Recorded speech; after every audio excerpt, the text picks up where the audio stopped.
This is the correct way to be using the US News rankings as a college search resource. So the 2026 US News and World Report rankings just dropped. What I'm here to tell you is that there is in fact a right and a wrong way to use these rankings. What you should not do is go into the national universities list and just pick 10 out of the 25 universities on that list, because there's so much variety in there.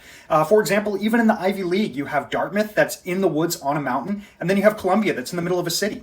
So before you open up the list, ask yourself what you want out of your college experience. What are your college drivers? Do you want Division I athletics? Do you want to just walk right off campus and go hiking? There are so many different factors to consider as you're thinking about colleges, but here are just a few that you can start thinking about today. All right, so now let's have some fun. First, go and find this little filter button. What a lot of people don't know is that US News puts out a bunch of sub-rankings where students can find out more about specific programs. So when you click on the filter button, and let's say you've already thought about your college drivers, you'll actually be able to narrow down to those sub-lists using this drop-down right here. So let's say you want a really great study abroad experience, and so you narrow down by that. You can see that this list actually looks very different than the national universities list, with NYU at number 1, and then also Elon number 2, and Middlebury at number 3.